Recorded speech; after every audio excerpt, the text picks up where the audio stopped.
Hey guys, we are in Unit 8. We are looking at Sections 6, 7, 8. And basically these are typically three different set of notes. What I did is I decided to take those and combine them into one shorter set of notes. So make sure you take these notes and then utilize them for your assignment, okay? But we're going to focus on the differences and similarities of fascism and communism. And then we're going to look at Hitler, Stalin, Mussolini, kind of get an idea of who they are, and then go from there. So let's get started. All right, so I set this up for you guys. As you can see, the first 4 points on both of these show that they're exactly the same, okay? So fascism is technically something that's on the right, more conservative thing. So if you are Republican and you just keep going Republican for a very, very, very, very, very long time, I'm talking extreme end of it, that's when you hit fascism. Now, on the other side, with communism, that's actually the Democrats, but then you keep going very, very, very, very, very, very far right or left, and then you will hit communism. So these are two things that are on the very extreme ends, opposite ends of the political spectrum. But they do have a lot of similarities, such as they're both totalitarian, meaning that there's one person and the government is totally in charge. And typically they strip rights away from their citizens.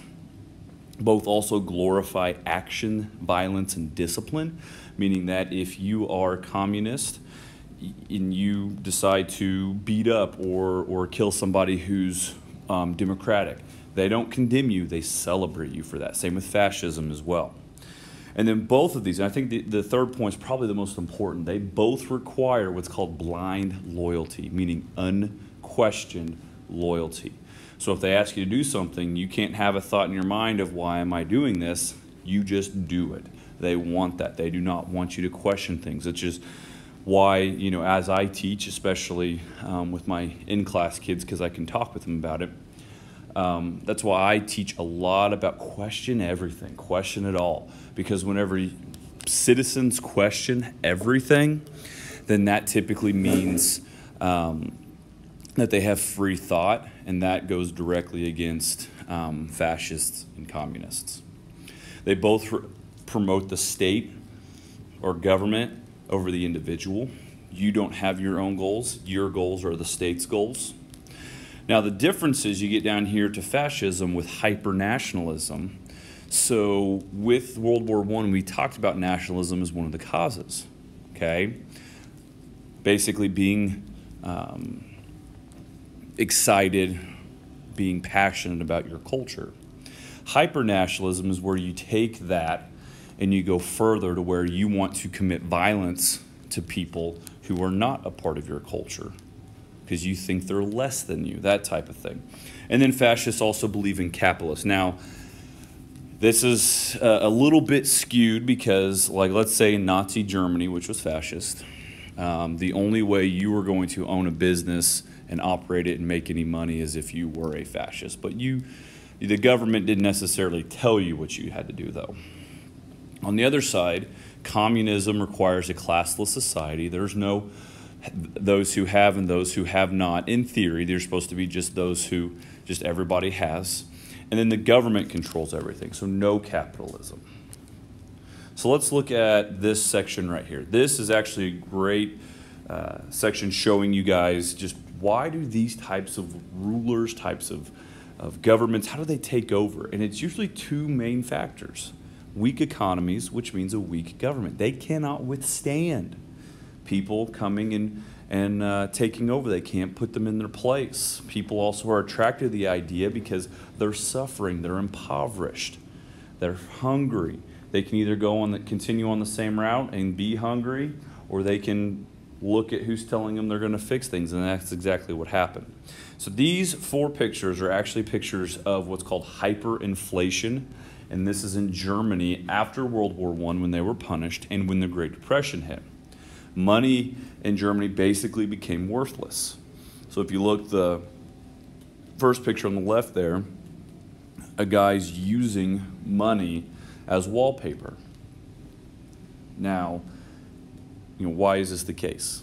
Because the use of money is better for him to use it as wallpaper than the worth of the money. That second picture in the middle right there, I need to do a little bit of research, but what I have seen is that that amount of money, that stack in front of those kids, is worth as much as the American dollar at the time.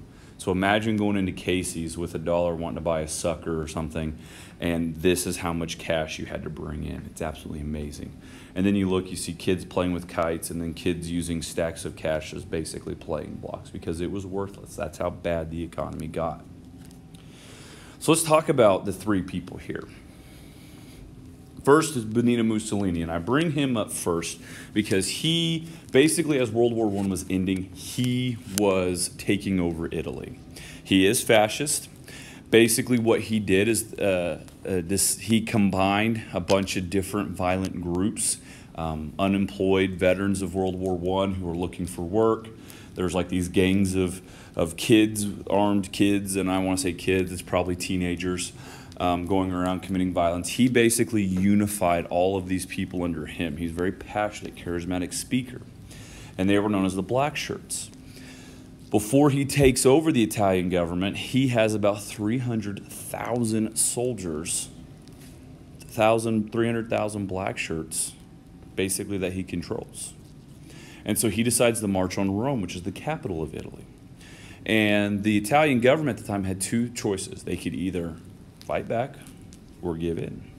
But the Italian government knew that they did not have the resources, the money, or anything in order to hold him and his 300,000 soldiers back. So what happened, he basically, the government gave in, and he took over Italy without firing a single shot. Now, he was popular because he promised things like opening up factories, building roads, that type of thing, restoring Italy to the Roman Empire. And so he goes about this very quickly. He focuses on industry. He re-educates children to think that Italy's the greatest, the Roman Empire is the greatest thing on the planet. Young boys were being taught to grow up and become soldiers and fight and die for their country. Young ladies were told, in elementary that your destiny is to grow up and have kids, have Italian children. And if you have 14 or more, you will be rewarded by the government. And he does all this with propaganda. Now, Adolf Hitler, on the other hand, he comes in second. A lot of people think he was first. He was second. He idolized Mussolini, loved Mussolini, thought he was doing the greatest things ever. And so he was also fascist. His secret police, his tools of violence, I believe they were called the Brown Shirts first, but then they were named the Gestapo. And he actually goes and tries to forcefully take over the government first. It fails in the beer hall putsch. He's jailed. He's supposed to be there for years. While in jail, he writes his famous autobiography called Mein Kampf, but he's let out in a few months for quote-unquote good behavior. Once he gets out, he goes right back to what he was doing. But this time, he decides to go about it a little bit more politically. He works on gaining his following like Mussolini did. And so when the Great Depression hits in Germany, and it's even worse, he's starting to gain even more of a following. And a lot of his Nazi party members get elected into the lower house of their government called the Reichstag. It's kind of like our House of Representatives. Now, eventually, the president of Germany decides to make him chancellor. And what happens is he uses some loopholes in the German Constitution, has the Reichstag pass an act that basically gives him unlimited power. And at that point, he never looks back. He's now the dictator and in charge. And he focuses on persecuting Jews. He used Jews as the scapegoat. He tell them that the reason why we're poor, he tell the citizens of Germany the reason why we're poor is because the Jews control the banks. He'd say we lost the war because Jews didn't fight, which was false. He was lying. Jews actually fought very hard for the Germans in the war. And then he basically uses religion. He didn't like religion, wasn't religious, but he used it because he knew people believed in it. The last person we need to talk about is Joseph Stalin. He's a communist. He also has a secret police called the NKVD. Very violent, just like the other two. He also has an area called the Gulag, which is a massive work camp prison. And then he would also use what's called terror famine. So if your village, city family refused communism, he would simply starve you to death. Now, major events under him as he took over is that he created what's called 5-year plans. And he'd say in 5 years, this is what we're going to focus on as a nation. Started with reorganizing agriculture. He wanted to make it more industrial-like, more organized that way. The rich peasants who owned these farms did not like this, and so they were called the kulaks, and he killed them all. And then, because of this disruption in agriculture, there's a mass famine, and basically, in 2 growing seasons, about 10 million people die because of this famine, because he was trying to change agriculture.